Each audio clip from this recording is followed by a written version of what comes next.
কি নিয়ামত কেনে বন্দারে দিল আর খাজুর গাছ আল্লাহ আর লোক সম্পর্ক আছে খাজুর গাছ এবার আর ফু হইছে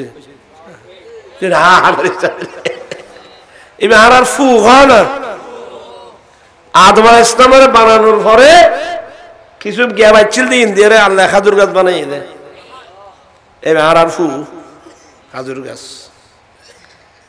বুখারীর রিওয়ায়াত মাররান নবিয়্যু সাল্লাল্লাহু আলাইহি ওয়াসাল্লাম বিকবরাইন তেমশকাতো আছে আল্লাহর নবী একদিন মদিনা শরীফের জমিনে একদিন দুই কবরের পার্শ্ব দিয়ে যাচ্ছিলেন আমার দয়াল নবী কয়েকজন সাহাবায়ে কেরাম নিয়ে যেই দলের মধ্যে মওলা আলী শের খুদাও ছিল কয়েকজন সাহাবার সঙ্গে নিয়ে দুটো কবরের পার্শ্ব দিয়ে যাচ্ছিলেন আমার নবী ওই দুই কবরের পার্শ্ব দিয়ে যাওয়ার সময় আমার নবী তাড়াতাড়ি উটনির ফিট থেকে আমার নবী নেমে গেলেন আল্লাহর নবী সাথে সাথে কসওয়া নামক উটনির পিঠ থেকে নেমে গেলেন নেমে আমার নবী বলেন আলী আমার জন্য একটি খেজুরের ডালি পাও কিনা দেখো খাজুর টেলেরিন মানুষের বানামাতে কারো আলী আমার জন্য একটা খেজুরের ডালি পাও কিনা দেখো কারণ মদিনা শরীফের জমিনে ওখানে তো গাছগাছালি কম ওখানে মদিনা শরীফের বড় সৌন্দর্য হলো খেজুর গাছ না মাথা মানুষ এখানে কোন গাছ হ্যাঁ বেশি সুন্দর খেজুর বাগান আর দেশে খেজুর তো নেই আর তাইব কেন তোরা খেজুর গাছ খাইটি খাইটি রস বেকি খাই ফেল এটা খাজুরের মুহূর্ত আর সিস্টেমও জানে এটা খাজুর গাছর কন্য পুরুষ কন্য মহিলা আর তুই চিন্তা না আর অবস্থার মানুষই চিনে পুরুষ গাছ জিবে আসবে তুন গুড়ি লই মাত দি মহিলা গাছ যেটা আছে সেটার মধ্যে লাগাতে হল স্বামী স্ত্রী মিলন করেন বড় এ নাইস্তুর কথায় থাইন কথা করতেম না ইনি আর অবস্থান তাইলে ভারিব দেরি এরও জানলি ভারিবে আর তিন না জানে আর তো শুধু খাইলে কাজু গাছ হইল খাড়ি খাড়ি রাস্তায় দি তারা খাজুর গ্যার ডইতে আর অবস্থানত এক এক খেজুর গাছ এক তো আমি দিয়ে কয়েক মন এই দু গুণ খাজুর খেজুর আর নবী হজ্জা দিছু যার জীবনে খেজুর খাই নাই তার জীবনে খানা খাই নাই খেজুর খাইবে আর অবস্থানে মানুষ শক্তিশালী তাদের মেইন খাদ্য কি খেজুর আর মেইন খাদ্য বাপ দুনিয়ার ব্যারাম ব্যাকিনে বুতুর মরিচ বেজাল উড়দ বেজাল তেল বেজাল তরকারি একই বেজালে আর মানুষ বেজাইলে তরকারি বেজালে হইতে আর মাছ কি বড় খাচ্ছে মানুষ না বেজাইলে মানুষ দেখতে বেজালে কি খানো বেজালে কি মানুষ ঠিক তাইলে খানা কোনোদিন বেজাল হইতো না আর মানুষ বেজাল হয়ে যেত খানা বেজাল কিন্তু খেজুর এর বেজাল নাই প্রায় 120 প্রকারের খেজুর আর কত নাম জানি আলী আমার জন্য একটা খেজুরের ডালি নিয়ে আসো খেজুরের ডালি একটা নিয়ে আসলেন আমার নবী ওই খেজুরের ডালিকে দুই টুকরো করলেন বিস্কিট ভেঙে দেন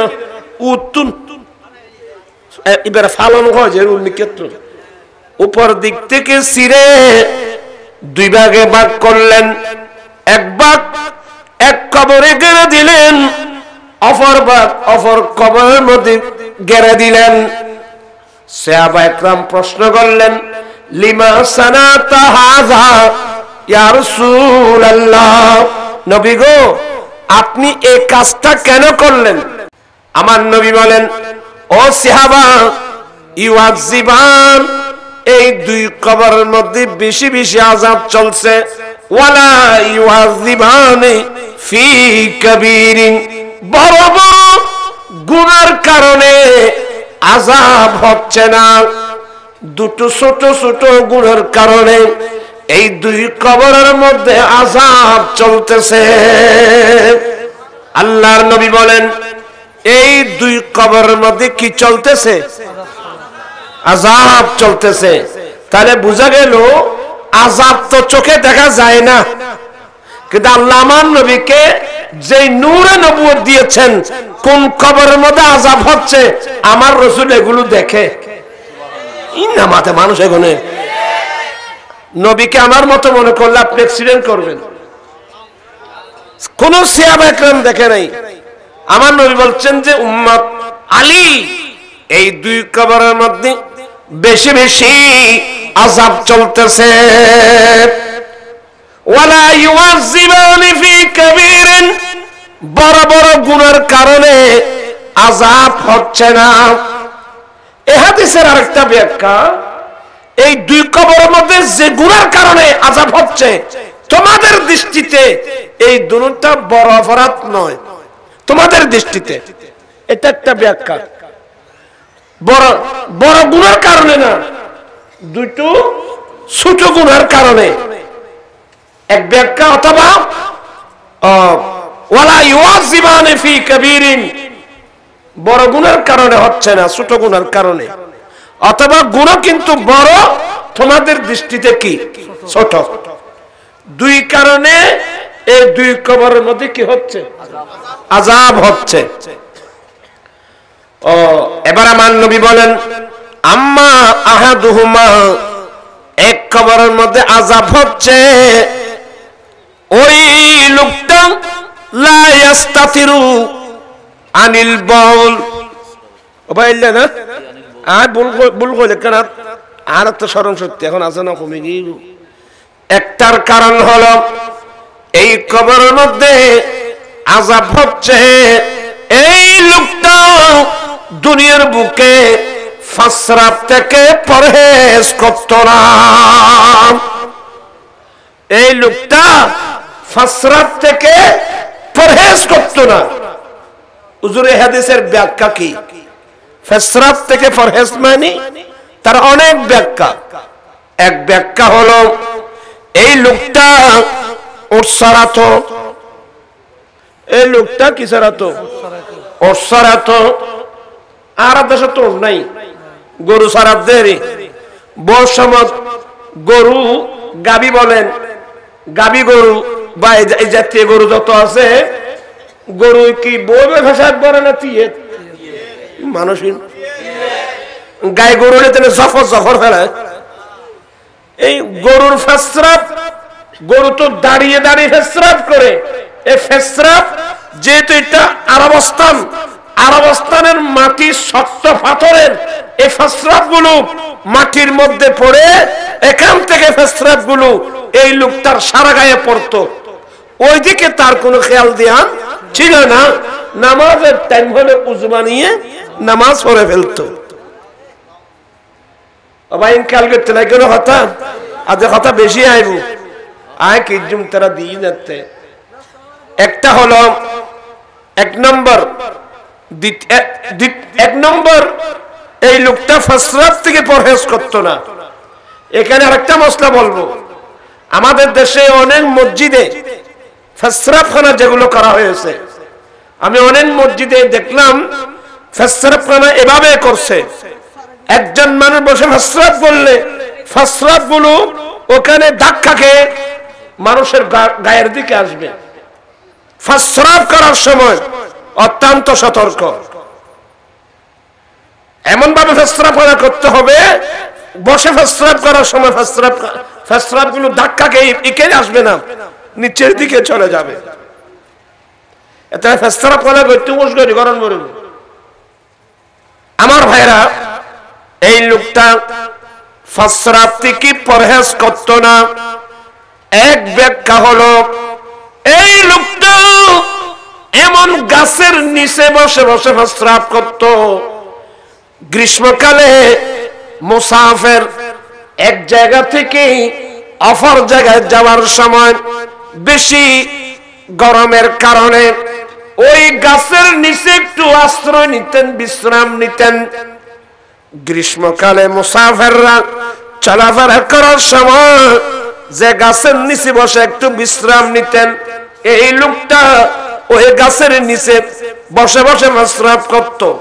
মুসাফির যাওয়ার সময় ওখানে একটু বিশ্রাম নিলে ওখান থেকে ফাসরাবের দুর্গন্ধ আসতো, ওই মানুষ তাদেরকে অভিশাপ দিত।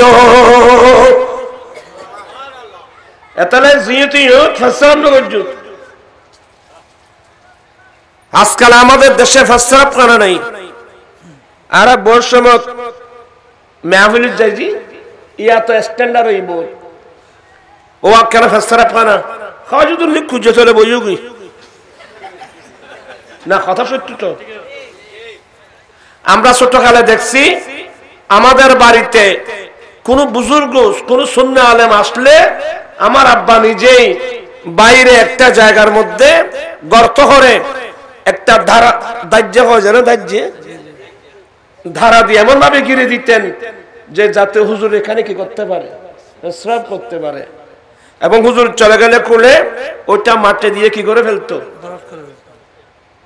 কি জায়গাত কি আছে না, রাস্তা রাস্তায় বউ পেশাব করে দিলে বোধ না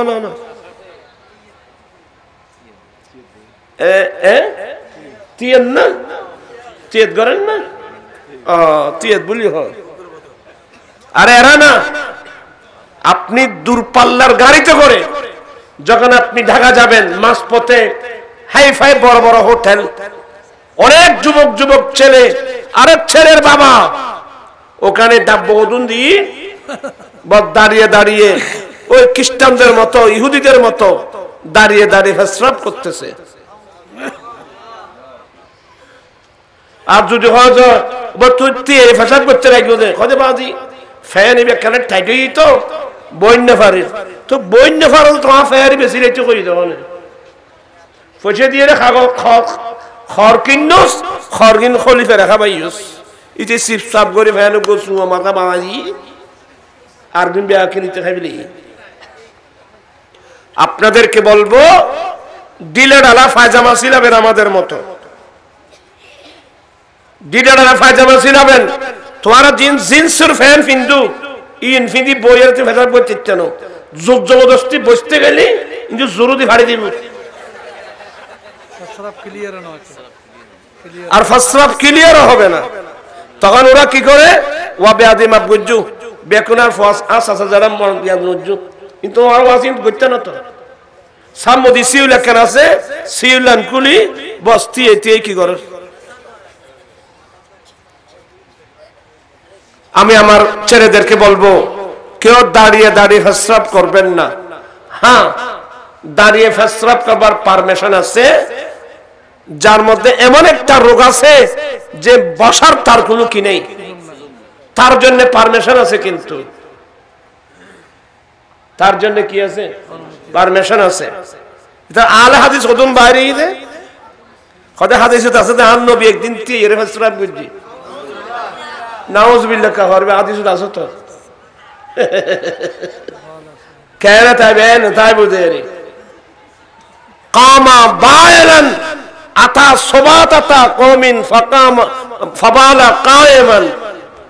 আমার রাসূল একদিন কওমের একটা ওই কি জায়গা খাসরা ময়লার জায়গার ওখানে গেলেন, আমরা গাড়ির ছাদের উপর দাঁড়িয়ে দেখলাম আমার রাসূল দাঁড়িয়ে পেশাব করতেছে। হাদিস আছে তো, তবে হাদিসের ব্যাখ্যা বুঝতে হবে। এটা হচ্ছে বয়ানে জাওয়াজ। বয়ানে জাওয়াজ মানে আপনার মধ্যে এমন একটা রোগ আছে আপনি বসে পেশাব করতে পারছেন না, আপনার জন্য এই পারমিশনটা আছে। কথাটা বুঝতে পারছেন আপনারা? এই হাদিসের অনেক, অথবা যিনি হাদিস বর্ণনাকারী ইনার দেখার মধ্যে একটা ত্রুটি হয়েছে। আমি বিভিন্ন কথাগুলো আপনাদেরকে বলে দিচ্ছি, কারণ হাদিস ইনফরমের সময় তারা তুমি বহুত ব্যাখ্যা করেন বলে। এই জন্য আপনাকে বললাম আপনার মধ্যে এমন রোগ আপনি বসতে পারছেন না, তাহলে আপনার জন্য দাঁড়িয়ে প্রস্রাব করার পারমিশন আছে। স্বাভাবিকভাবে আপনি দাঁড়িয়ে প্রস্রাব করবেন না। আর তো যদি হয় যে হুজুর ইয়ারা বন্য ফারজিয়ে না কেন ওজন না, এটা ওজরে মাকুল নয়, এটা ওজরে শরী নয়। কারণ এটা আপনি এই ফ্যান, এই জিন্সের ফ্যানটা এভাবে ছিলেন কেন, টাইট টাইট করে একেবারে ফিটফাট করে। আপনি ডিলে ডালা পায়জামা ছিলেন, চলতে আরাম, বসতে আরাম। আপনার কথা বুঝতে পারছেন তো? আপনারা বেয়াদবি ধরবেন না, এগুলো বোঝার চেষ্টা করবেন। কেউ দাঁড়িয়ে দাঁড়িয়ে প্রস্রাব করবেন না। এই যে আপনি যে বর্তমান যে গাড়িতে করে যাচ্ছেন, আপনারা ডিলে ডালা পায়জামা ছিলাবেন, আরামসে বসে যেন প্রস্রাব করতে পারেন। কেন দাঁড়িয়ে প্রস্রাব করবেন আপনি কুকুরের মতো? এই প্রস্রাবে আপনাকে বিপদ ডেকে আনবে। আপনি দাঁড়িয়ে প্রস্রাব করতেছেন, স্বাভাবিক প্রস্রাব ধাক্কা লেগে প্রস্রাবের ফোঁটা কিন্তু আপনার গায়ের দিকে আসবে, আপনার জামার দিকে আসবে, গায়ের দিকে আসবে। এক কারণ। দ্বিতীয় নম্বর কারণ, এই লোকটা প্রস্রাব করতে বসত, সামনে কোন মানুষ তাকে দেখছে কিনা ওই দিকে কোন লক্ষ্য রাখত না। এই প্রস্রাবের ত্রুটির কারণে আজকে কবরের মধ্যে আযাব হচ্ছে। আজকের মাহফিল থেকে এই জিনিসটা আপনারা খুব মনোযোগ সহকারে শুনবেন। প্রস্রাব করতে অত্যন্ত সতর্ক, প্রস্রাব করতে অত্যন্ত সতর্ক। তোরা বিরক্ত হতে লাগে দায়িত্ব। আরেকটা মশলা বলি, ফুকাহে কেরাম কি বলছেন, আমরা যারা পুরুষ আমরা প্রস্রাব করতে এভাবে বসবো যাতে হাঁটুর উপর কাফর না উঠে। আমরা যারা পুরুষ আছি আমরা হাঁটুর উপর কাফর উঠানো ছাড়া প্রস্রাব করা সম্ভব বিদায় আমরা হাঁটুর উপর কাফর উঠাবো না। তোরা বহুত ফলে এনে দাঁড়ালাই বলে যেতে গেলে গুদে ফেসাবতে জিমাতর ফরার করে ফরগান তুলি বই গিয়ে ইউদে এটা গোড়া রানো গোড়া পর্যন্ত হরাই। এই হাসবে না। সতর বেগানা মানুষকে নিজের সতর দেখানো হারাম।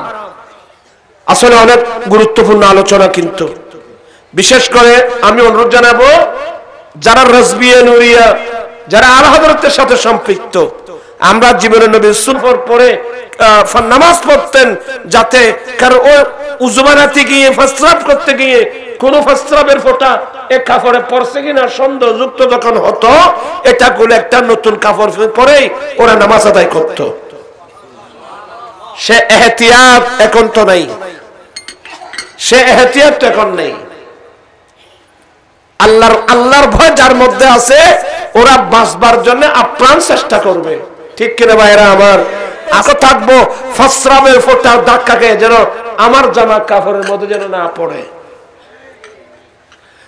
এই কবরের মধ্যে আযাব হচ্ছে একটা কারণ। আপনারা বিরক্ত হচ্ছেন? আবার আমার নবী বলেন আরেকটা, এই কবরের মধ্যে আযাব হচ্ছে তার একটা দোষ ছিল, ইয়ামশি বিন নামিমা। এই লোকটা চুগলি করত। কি কারণে আযাব হচ্ছে? এই লোকটা কি করত? চুগলি না বুঝো বললাম। ইবের কথা ইবের কথা একজনের কথা আরেকজনের কথা আরেকজনকে লাগিয়ে দুইজনের মধ্যে ঝগড়া লাগিয়ে দূরে বসে তামাশা দেখতেছ।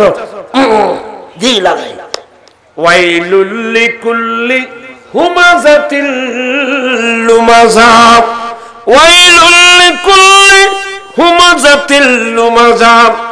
সামনে সামনে নিন্দা, পিছনে গীবত, তৃতীয় নম্বর চুগলি। যারা কাজ করে তাদের জন্য ধ্বংস, তাদের জন্য বরবাদি। চুগলি বড় মারাত্মক। সামনাসামনি নিন্দা, সামনাসামনি নিন্দা কারা করে? যারা প্রভাবশালী মানুষ। এই তারা কে এলোমেলো গি তোমার আর বুঝতে না, বাদ হইতো না, আর ওয়াজ দিতেন না, গেলে কি ভালো হইব? তোরা এলোমেলো ভাব দেখি না, ওয়াজ করতেন না, কইলাম জানো না, খুব আগ্রহ সুনাম করিব। সামনাসামনি নিন্দা, কথা বলেন, সামনাসামনি এই কাজটা করে যারা প্রভাবশালী মানুষ, সে জানে যে 20 বাজারে একে যদি আমি যা তা বলি, সে আমার বিরুদ্ধে প্রতিবাদ করার ক্ষমতা তার কাছে নেই। এই কাজগুলো করে যারা প্রভাবশালী মানুষ, তারা এখানে যারা প্রভাবশালী মানুষ, মানুষকে সামনাসামনি মানুষকে লজ্জা দেন, আপনাদের জন্য বড় নসিহত, তওবা করুন। দ্বিতীয় নম্বর গীবত, পিছনে গিয়ে গীবত করা। এগুলো করা কারা? যারা দুর্বল, সামনে বলার ক্ষমতা নেই, পিছনে গিয়ে কি করে? গীবত করে। আমার দয়াল নবী বলেন, উম্মত তোমরা কি তোমাদের মৃত্যু ভাইয়ের শরীর থেকে খামর দিয়ে দিয়ে মাংস খাওয়া পছন্দ করো? না ইয়া রাসূলুল্লাহ, মৃত্যু ভাইয়ের শরীর থেকে খামর দিয়ে দিয়ে মাংস খাবো আমরা পছন্দ করি না। আমার নবী বলেন, তাহলে তোমরা গীবত করা ছেড়ে দাও। তোমরা গীবত করা কি ছেড়ে দাও। গীবত করা মানে আপনি মৃত্যু ভাইয়ের গায়ে কামড় দিয়ে দিয়ে মাংস খাচ্ছেন। সামনে নিন্দা, পিছনে গীবত আর চুগলি, একজনের কথা আরেকজনকে লাগিয়ে দুইজনের মধ্যে কি লাগিয়ে দেওয়া? ঝগড়া লাগিয়ে দেওয়া। এই কবরেতে বেশি আযাব হচ্ছে এই লোকটা এই কাজটা করতো। ইয়ামশি বিন নামিমা, সে চুগলি করত, আজকে চুগলির কারণে কবরের মধ্যে কি হচ্ছে? আবাদ আয়ের লেখা কতগুণ হাদিস কই মারো আছে, এই হাদিস তো বহুত। তো এবার আমার নবী বলেন, ইয়া রাসূলুল্লাহ, বুঝলাম এই কবরের মধ্যে আযাব হচ্ছে, লোকটা ফসরাত থেকে পরহেজ করতো না, এই কবরে আযাব হচ্ছে, আর লোকটা চুগলি করত। কিন্তু নবী গো, বুঝতে পারলাম না আপনি খেজুরের ডালি কেন গেড়ে দিলেন? এই দুই কবরের উপর খেজুরের ডালি কেন গেড়ে দিলেন? আমার নবী বললেন, লাআল্লা ওবা আজ শোনো না, আই ইউখাফফা ইয়াসবাসা মালাম ইয়াইবাসা। মাশাআল্লাহ, আমার প্রিন্সিপাল সাহেবের মনে আছে, মালাম ইয়াইবাসা। এখানে লাআল্লা শায়দ না, সম্ভবত না, নিশ্চয়। আমার রাসূল যখন লাআল্লা বলবে তখন বলতে হবে নিশ্চয়। কি মানে? ইয়াকিনের ফায়দা। আমার ইয়াকিন হলো এই খেজুরের দুটা ডালি যতদিন পর্যন্ত শুকিয়ে যাবে না, যতদিন পর্যন্ত এই খেজুরের ডালিগুলো আর তরতাজা থাকবে, শুকিয়ে যাবে না, ততক্ষণ পর্যন্ত এই খেজুরের ডালিগুলো আল্লাহর তাসবিহ পড়ে, আল্লাহর তাসবিহর দ্বারা কবরের আযাব কমে যাবে। আল্লাহু আকবার।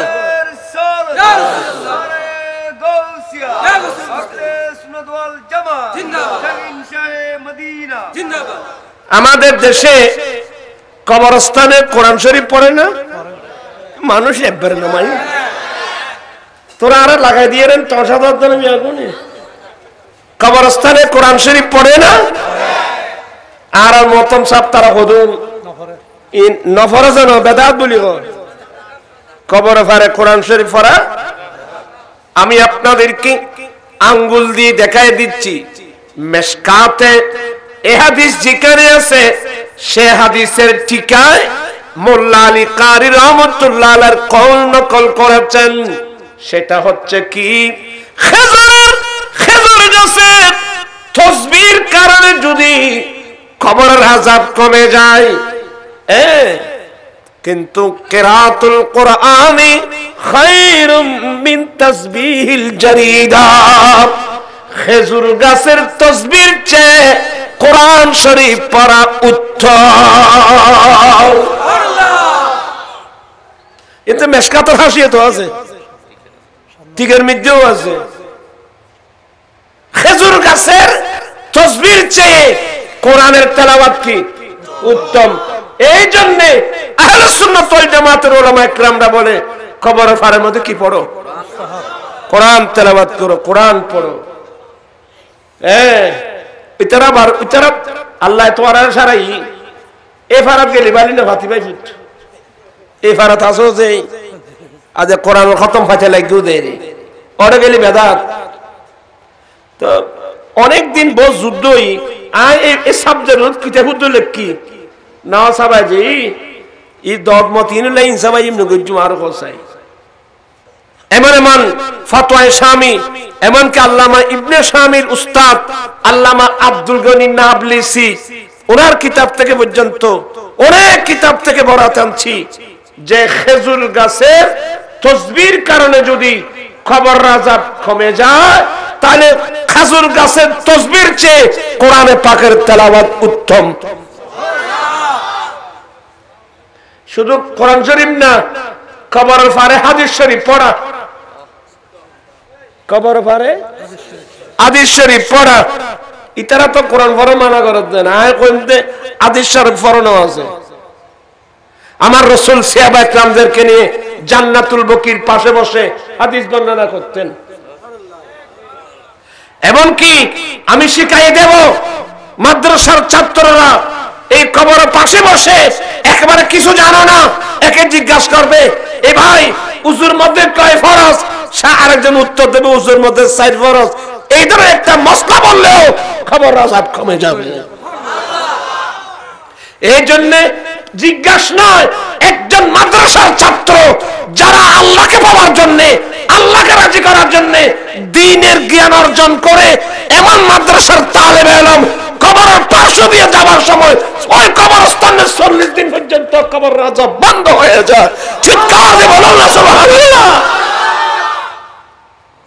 তারপরে তো তোমরা মাদ্রাসার নদ তালেবে ইলমের গুরুত্ব, যারা দ্বীনের জ্ঞান অর্জন করে তাদের কত বড় গুরুত্ব। তাদের শুধু ওরা এমনি হেঁটে যাবে, কবরের পাশ দিয়ে হেঁটে যাবে। আবার যে তোমারা আরিং কিলে দিয়ে দাঁড় হসাই ইবগো আটলান্টিক মহাসাগর করে নেয়ানগো সাপ দিবে, তো তোমরা তো নৈতরে গায়ে তো দেখি। আজ থেকে এই যে বদভ্যাস, আমরা ফার্স্ট দাঁড়িয়ে ফার্স্ট করবো না, আমরা ফার্স্ট রাফের ব্যাপারে সতর্ক থাকবো নাকি। দ্বিতীয় নম্বর গীবত করব না, সামনে সামনে নিন্দা করব না, পিছনে গিয়ে গীবত করব না, এবং চুগলি দুন্দামি হজেরি দুতিয়ার বাপ না, এবার দুতিয়ার বাপ বলি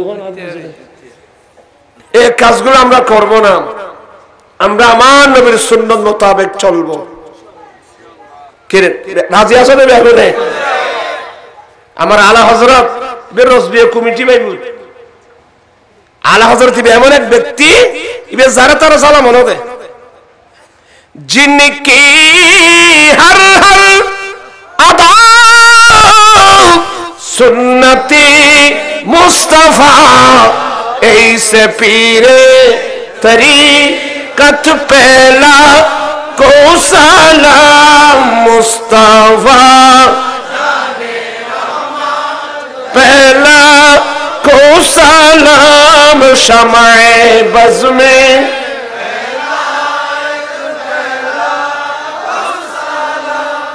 একার যাই হোক দেরি হয়ে যাচ্ছে।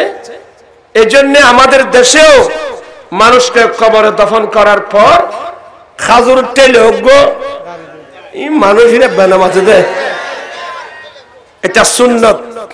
এটা কি শুধু উগ্র না, বুখারী শরীফের হাদিস পড়া না, এখানে এমন এমন নবীর সাহাবা ছিল যারা ওসিয়ত করে গেছেন আমি মারা গেলে আমার কবরের উপর খাজুর ডালি 2টা দিবা। খবর দিতে কই, দুও দিতে কই। খাজুরের ডালি, খাজুর গাছ, খেজুরের গাছ আল্লাহ তসবিহ পড়ে। যতদিন পর্যন্ত এগুলো তরু তাজা থাকবে, শুকাবে না, ততক্ষণ পর্যন্ত খাজুর গাছ তসবিহ পড়বে। এই খেজুর গাছের তসবিহর কারণে কবরের আযাব কমে যাবে। কবরের আযাব কি? এখান থেকে আহলে সুন্নাত ওয়াল জামাতের উলামা ইকরামরা ফতোয়া দিয়েছেন খেজুর গাছের তাসবির চেয়ে আল্লাহর কোরআনের তেলাওয়াত কি উত্তম। কোরআন তেলাওয়াত বেদাত না, যে বেদাত হইতে বেকুব যে হইলে। আল্লাহ সবাইকে এই সমস্ত কথা বুঝার আল্লাহ তৌফিক দান করুক, আমিন।